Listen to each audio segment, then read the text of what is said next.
বিপদ হয়েছে। না গো না, তুমি ও কথা বলো না। আমাদের সিন্ধুর কোনো বিপদ হতে পারেনি।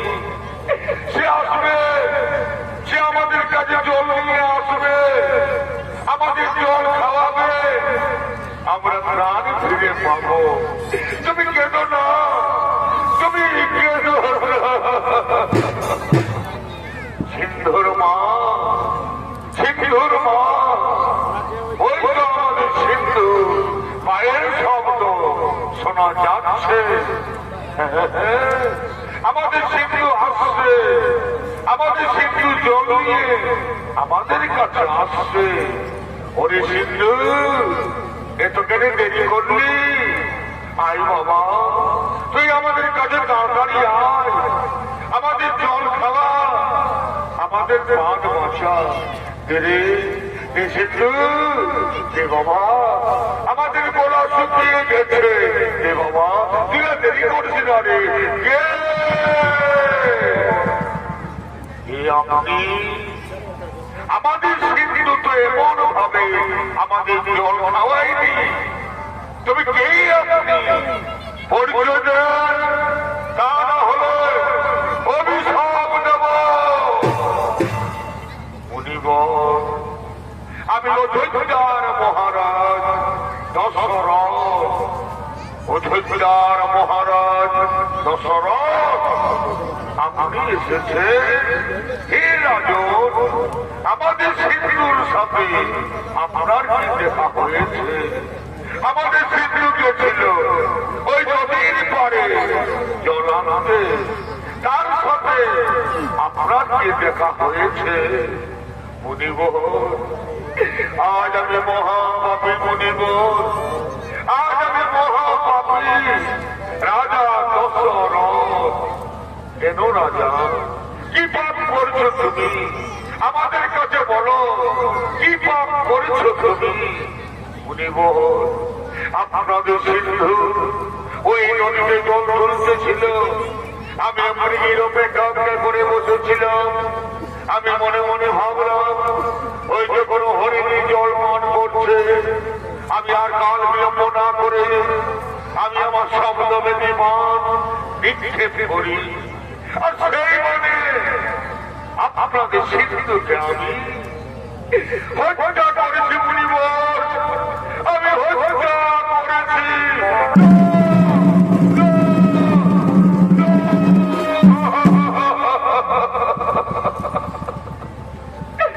একই করলে রাজা,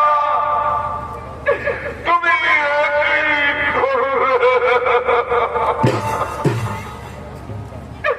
তুমি একমাত্র সন্তানকে এই পৃথিবী থেকে কেড়ে দিলে। কে আমাদের জল খাওয়াবে? কে আমাদের পথে পথে নিয়ে ঘুরবে? কে আমাদের মুখে অন্ন তুলে দেবে? তুমি আজ একটি প্রাণ কেড়ে নাওনি রাজা, তুমি আজ তিনটা প্রাণ এই পৃথিবী থেকে কেড়ে দিলে। তুমি মহাপাপী রাজা, তুমি মহাপাপী, তুমি মহাপাপী। হে রাজন, আজ আমরা যেমন আমাদের পুত্র শোকে হাহাকার করতে করতে আমরা প্রাণ ত্যাগ করব, ঠিক আছে তুমিও তোমার পুত্র শোকে হাহাকার করতে করতে প্রাণ হারাবে রাজা। এই হল অন্ধমুনির অভিশাপ। হে মুনিবর, আপনার অভিশাপকে আশীর্বাদ মনে করে আমি মাথা পেতে নিলাম। কিন্তু হে মুনিবর, আমার যে কোনো পুত্র সন্তান নেই। আমি যে অপুত্র, আমি যে আটঘোড়া রাজা মুনিবর, আমি যে আটঘোড়া রাজা দশরথ। কি বললে তোমার পুত্র সন্তান নেই? না, তা হতে পারে না। অন্ধমুনির অভিশাপ কোনদিন মিথ্যা যাবে না। অচিরে তোমার গৃহে চারটি সন্তান হবে, আর সেই সন্তানের সঙ্গে তুমি একদিন প্রাণ হারাবে রাজা। এই হলো অন্ধভূমির অভিশাপ। এই রাজন, তুমি একবার আমাদের সিন্ধুর কাছে নিয়ে চলো, তুমি আমাদের সিন্ধুর কাছে নিয়ে চলো।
দশরথ রাজার গৃহে চারটি সন্তান হল। তাদের নাম রাম, লক্ষ্মণ, ভরত, শত্রুঘ্ন। তারা ধীরে ধীরে সর্ববিদ্যায় পার্বতী হলেন। রামচন্দ্র তারকা রাক্ষসীকে বধ করলেন, অযোধ্যা উদ্ধার করলেন। ভরত ভঙ্গ করে মা সীতাকে বিবাহ করে রামচন্দ্র অযোধ্যা রাজ দরবারে ফিরে এলেন। এদিকে অযোধ্যা রাজ দরবারে মহারাজ দশরথ এবং তার মন্ত্রী সেনাপতিগণ আগমন করছে।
সেনাপতিগণ, আজ গণশ্রেণী করেছি বংশের পূর্বপুরুষের ন্যায় আমি আমার জ্যেষ্ঠ পুত্র রামচন্দ্রকে অযোধ্যা রাজা করে আমি 5 বছর সত্যাগ্রহ করতে চাই।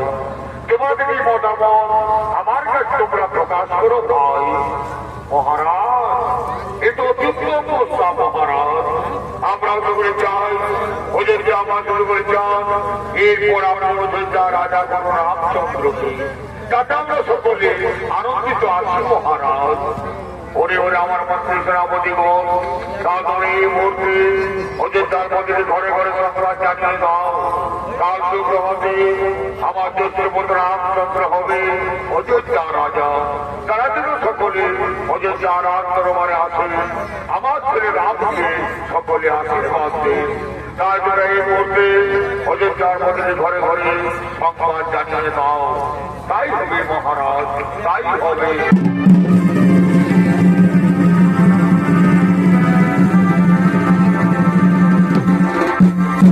এদিকে অযোধ্যার মধ্যে ঘরে ঘরে সংবাদ জানাতে বাক্যপাল আগমন করছে।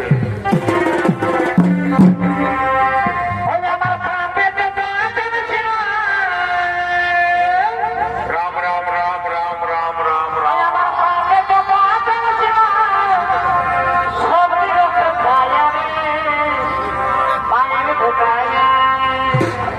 বাবলু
আর কেউ তো মনে মনে ভাবছি মাঝে ঘর থেকে যাবো নাকি। এই জন্য আমাদের পুরুলিয়ার কবি গান লিখেছে গো, যে ব্রিটিশের মন বুঝা পড়ো নাই। এই দাদারা তোমরা জানো তোমাদের কাছে আমি কেন এসেছি? তোমরা কচু জানো, তোমরা হয়তো মনে মনে ভাবছো যে তোমাদের গ্রামে কাজ ফুটবল খেলা হবে। তো ঘন্টা পরে যা বলবে, ঘন্টা পরে যা বলবে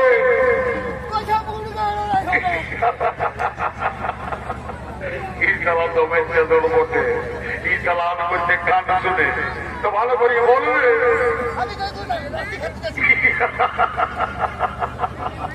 ইসালা মদ নৌকা জানা দিল সে খাইছে রে, আমার মনে হচ্ছে সব মদ কাজা দিল সে খাই ইংজান হয়ে সব ভুলিয়ে যাচ্ছে। কার অযোধ্যায় দশরথ রাজার বেটা রাম রাজা হবে। এই জন্য মহারাজ তোমাদেরকে সবাইকে নিমন্ত্রণ করতে পাঠাচ্ছে। দেখো মা, মসি, কাকা, জেঠিরা তোমরা যে বলছি গো, তোমরা তাই কেউ ঘরে থাকো না বাছা, তোমরা সবাই যাবে অযোধ্যা রাজ দরবারে।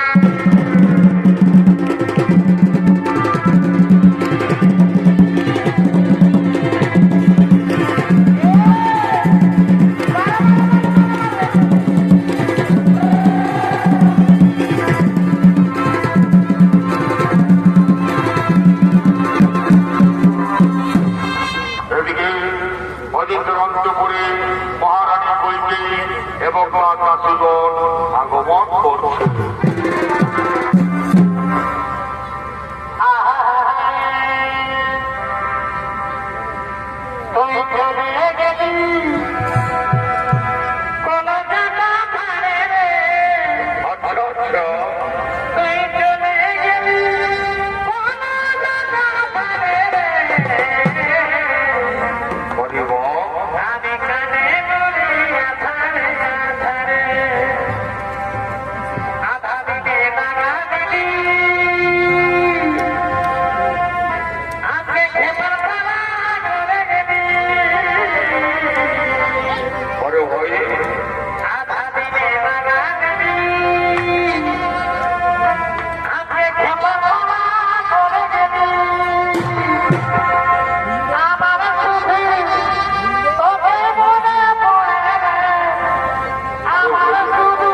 আজ আমার কাছে এনেছি মহারানী।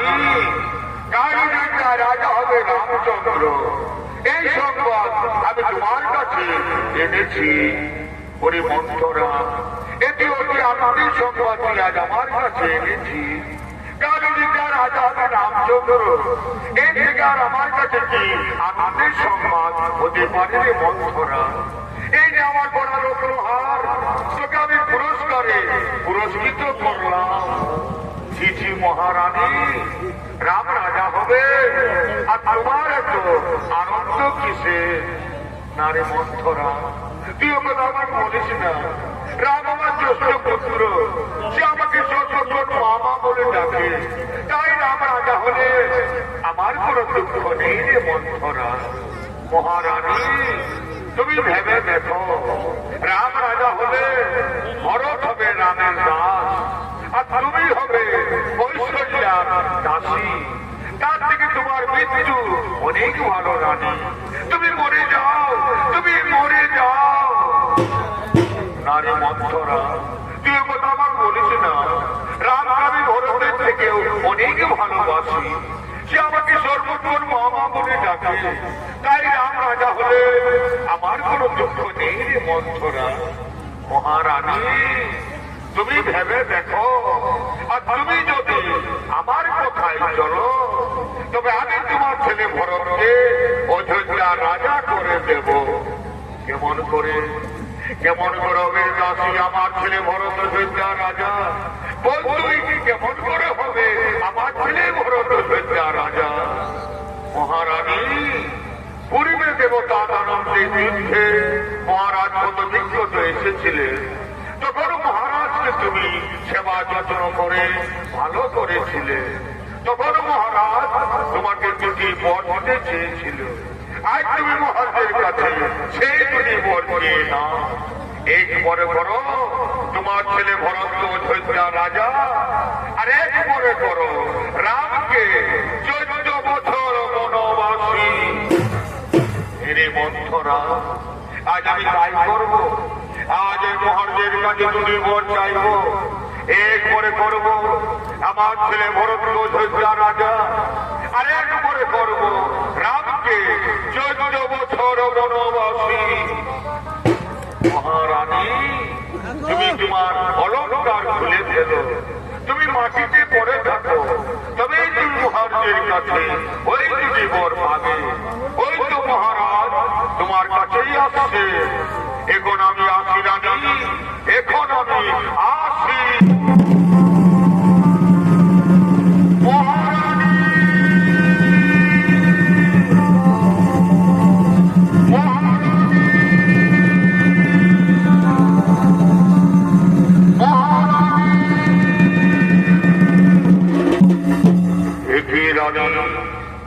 কেন আনন্দে দিনে মাটিতে পড়ে আছো?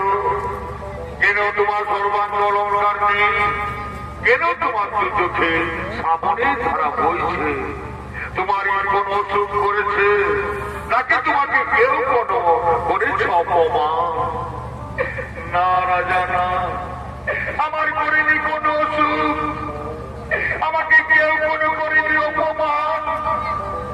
আজ আমি নিজের জেলায় পড়তে চাই রাজা।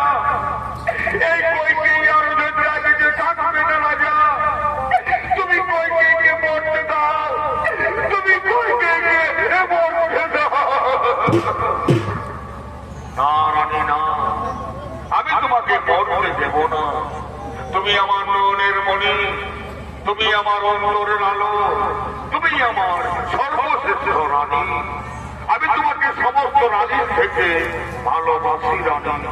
তাই বলো, আজ আনন্দের দিনে তুমি আমার কাছে কি চাও? তুমি আমার কাছে যা চাইবে আমি তোমাকে তাই দেব হাসি মুখে। রাজা, তোমার মনে আছে পূর্বে দেবতা দানবদের যুদ্ধে তুমি কত বিক্ষত এসেছিলে? তখন আমি তোমাকে সেবা যত্ন করে ভালো করেছিলাম। তখন তুমি আমাকে দুটি বর দিতে চেয়েছিলে। আজ আমি তোমার কাছে সেই দুটি বর চাই রাজা। বলো, তুমি আমাকে সেই দুটি বর দেবে? রানী, আমি আমার রামের নামে শপথ নিয়ে বলছি, তুমি আমার কাছে যা চাইবে তোমাকে তাই দেব। বলো রানী, বলো তুমি আমার কাছে কি পেলে আজ আনন্দিত হবে? রাজা, আমি চাই এক মনে করুন আমার ছেলে ভরত অযোধ্যা রাজা, আর এক মনে করুন রামকে 14 বছর বনবাসী।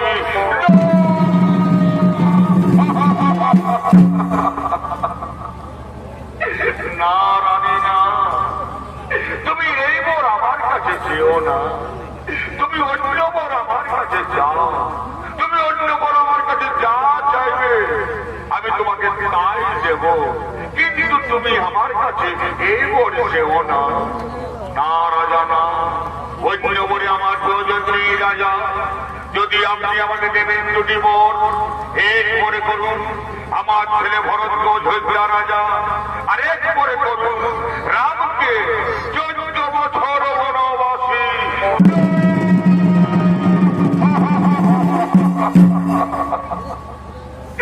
কোথায় বলছিল তুমি?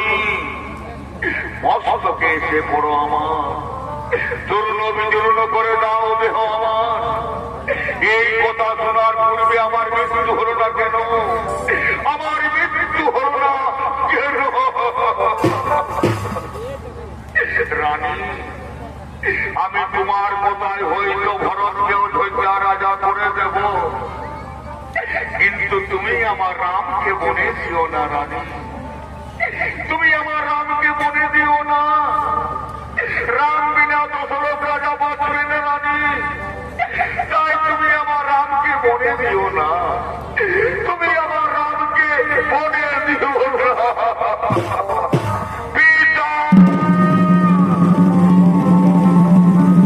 পিতা,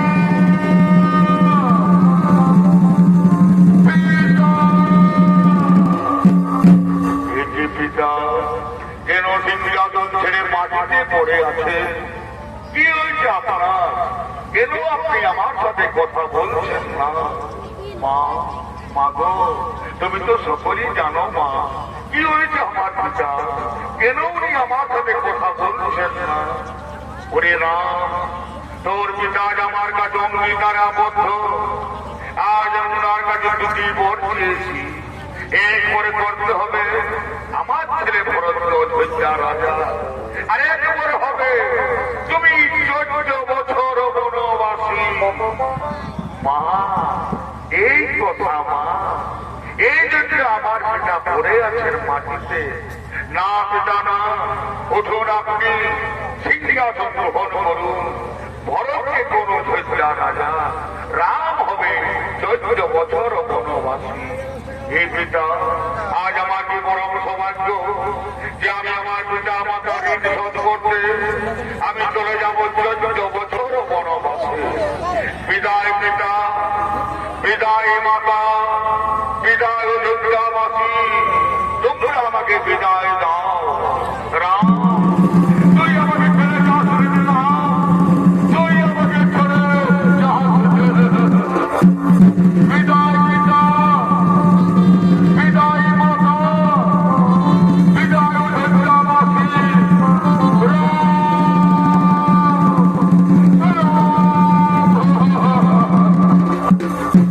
এদিকে রাম লক্ষ্মণ সীতা চলে গেলেন বনবাসে।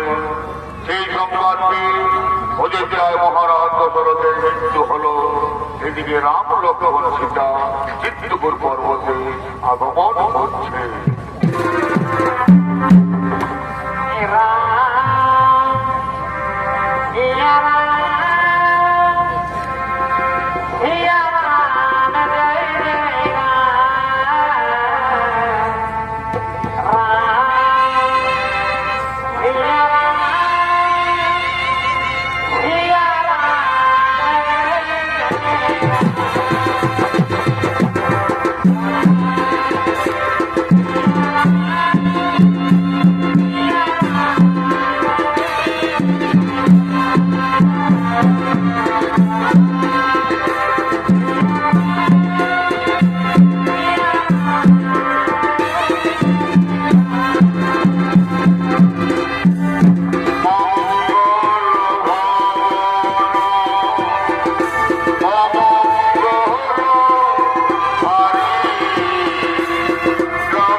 পিতা চিত্রকূট পর্বতে অবস্থান করেছে।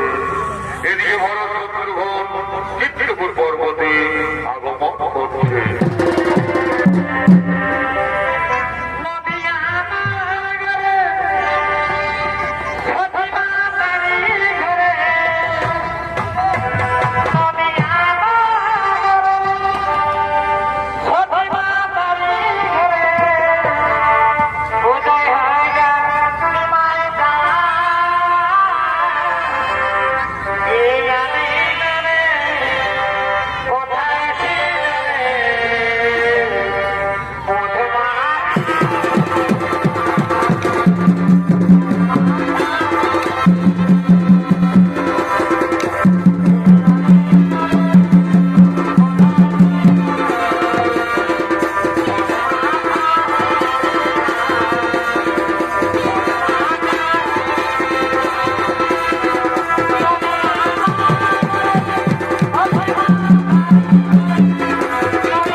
তাকে কেউ রক্ষা করতে পারবে না দাদা, কেউ না। ভাই ভরত, আমি তোকে কথা দিলাম যেদিন 14 বৎসর পূর্ণ হবে সেই দিন আমি অবশ্যই ফিরব অযোধ্যায়। এবার তুই ফিরে যা ভাই। বিদায় দাদা, বিদায় দাদা।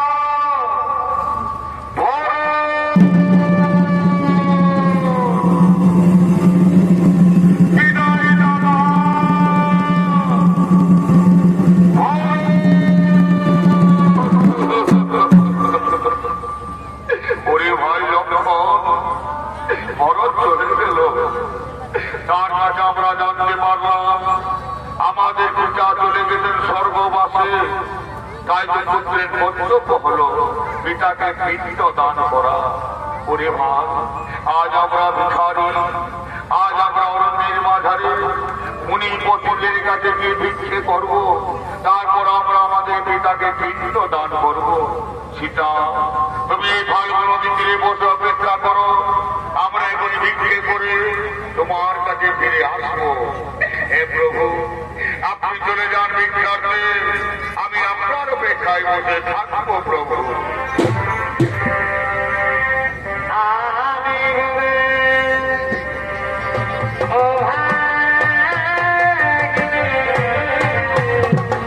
আজ ভগবান দাঁড়িয়ে দাঁড়িয়ে ভিক্ষে করছে, পিতাকে পিণ্ড দান করবে ভগবান। ভগবান বলিল, তোমরা আমাদের ভিক্ষে দাও, আজ আমরা আমাদের পিতাকে পিণ্ড দান করবো। তোমরা আমাদের ভিক্ষে দাও, আজ আমরা আমাদের পিতাকে পিণ্ড দান করবো। ভগবান বলিল, তোমরা আমাদের ভিক্ষে দাও,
মা, হে পিতা, আপনার জন্য আমার ছোট গরিব রাম পিতা, আপনার জন্য আমার ছোট গরিব রাম গ্রহণ করুন পিতা। তদাস্তু মা পিতা, হে মা সীতা, আমার ছেলেরা আমাকে পিণ্ড দান দেয়নি মা, তাই তো আমি স্বর্গে যেতে পারি না মা। আমার জন্য স্বর্গের দ্বার চিরতরে বন্ধ হয়ে আছে। হে পিতা, আপনার ছেলেকে যে বিচ্ছেদ করতে ওনারা ফিরে এলে আপনাকে পিণ্ড দান করবেন পিতা। ততক্ষণ আপনি আমার কাছে বসে অপেক্ষা করুন পিতা। না মা পিতা না, আমার কাছে বসে থাকার অপেক্ষার সময় নেই মা। আমার যদি তাড়াতাড়ি পিণ্ড দান করা না হয় তবে আমি কোনোদিন স্বর্গে যেতে পারবো না মা। তাই হে মা সীতা, তুমি আমাকে পিণ্ড দান করো মা। হে পিতা, আজ আমার কাছে কিচ্ছু নেই পিতা, আজ আপনার পুত্র মধু ভিখারিণী পিতা, আজ আপনার পুত্র মধু ভিখারিণী। আমি আপনাকে কিসের পিণ্ড দান করবো পিতা, আমি আপনাকে কিসের পিণ্ড দান করবো পিতা। হে মা সীতা, তুমি আমাকে ফাল্গু নদী তীরে বালির পিণ্ড দান করো মা। আমি সেই বালির পিণ্ড খেয়ে এক্ষুনি চলে যাবো স্বর্গবাসে। হে পিতা, হ্যাঁ আজ আমি তাই করবো পিতা, আজ আমি আপনাকে বালির পিণ্ড দান করবো পিতা।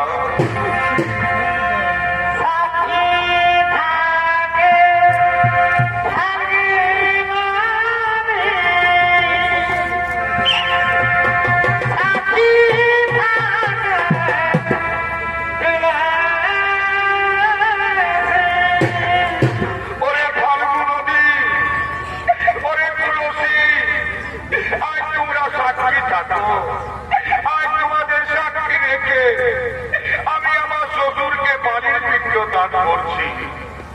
আমার প্রভু এলে তোমরা তাকে বলে দিও যে আমি আমার শ্বশুরকে বালির পিণ্ড দান করেছি।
তুমি আমাকে ছেড়ে চলে যেও না পিতা।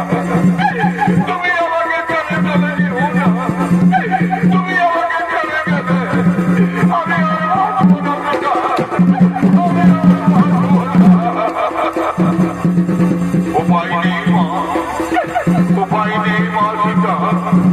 আজ আমি তোমার কাছে থাকতে পারবো না মা, আজ আমি তোমার কাছে থাকতে পারবো না।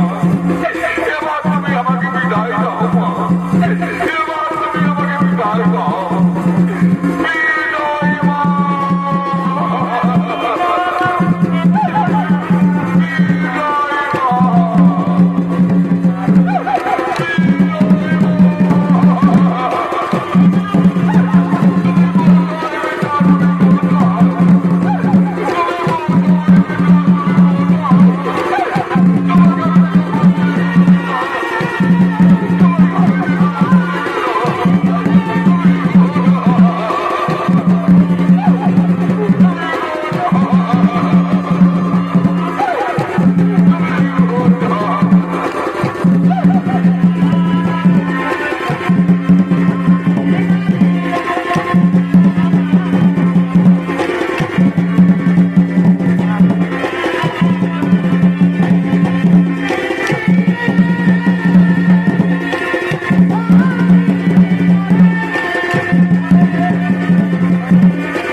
দান করবো সীতা। হে প্রভু, আপনি চলে গেলেন ভিক্ষা করতে, তখনই আমাদের পিতা আমার কাছে এসেছিলেন এই ফাল্গু নদীর তীরে। এখানে উনি আমাকে বালির পিণ্ড চাইলেন, আমি উনাকে বালির পিণ্ড দান করলাম, আর উনি চলে গেলেন স্বর্গবাসে। সীতা, কেন তুমি আমার কাছে মিথ্যা কথা বলছো? আমার পিতা তো এইখানে আসতে পারেননি সীতা। না না প্রভু, না, আমি মিথ্যে কথা বলিনি প্রভু। আমি আপনার শপথ নিয়ে বলছি, আমাদের পিতা আমার কাছে এসেছিলেন, আমি উনাকে বাড়ির পিণ্ড দান করলাম, আর উনি চলে গেলেন স্বর্গবাসে। সীতা, তুমি যে আমার পিতাকে বাড়ির পিণ্ড দান করেছ, তোমার কাছে কেউ কি সাক্ষী আছে? আছে প্রভু, আমার কাছে ফাল্গু নদী সাক্ষী আছে। ওরে ফাল্গু নদী, তুই তো দেখেছিস তোর সামনে তোকে সাক্ষী রেখে আমি আমার শ্বশুরকে বালির পিণ্ড দান করেছি। তুমি এই কথা আমার বহুকে বলে দাও, তুমি আমার মার রক্ষা করো, তুমি আমার মার রক্ষা করো।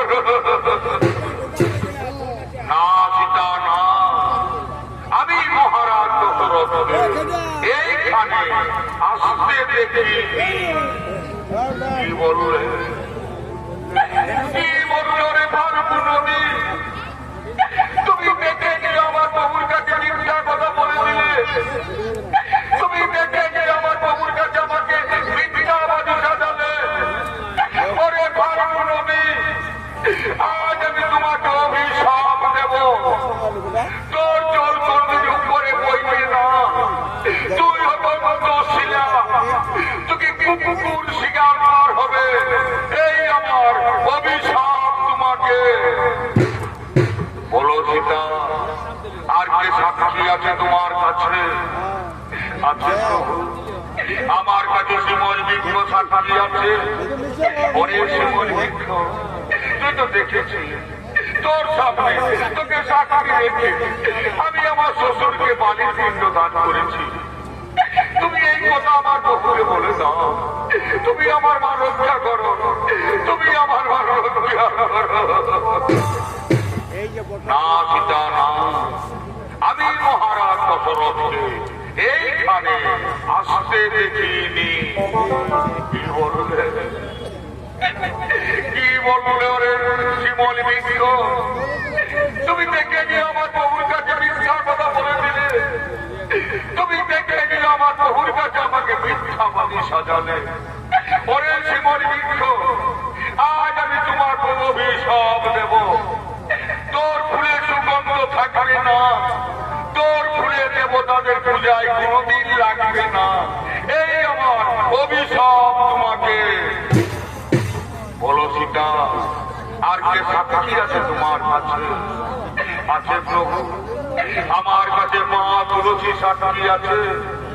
মাগো, তুমি তো দেখেছো মা, তোমার সামনে তোমাকে সাক্ষী রেখে আমি আমার শ্বশুরকে বাড়ির পিণ্ড দান করেছি। তুমি এই কথা আমার প্রভুকে বলে দাও, তুমি আমার মা রক্ষা করো, তুমি আমার মা রক্ষা করো। না সীতা না, আমি মহারাজ দশরথকে এইখানে আসতে দেখিনি।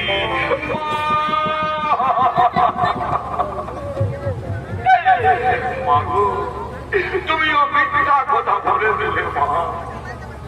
তুমি দেখে দিও আমার প্রভুর কাছে আমাকে মিথ্যাবাদী সাজালে। হে মা তুলসী, আজ আমি তোমাকে অভিশাপ দেব। তোর কাছে যেখানে সেখানে মার হবে, তোমাকে কুকুরও ঘৃণা করবে, এই আমার অভিশাপ তোমাকে। বলো সীতা, আর কে সাক্ষী আছে তোমার কাছে?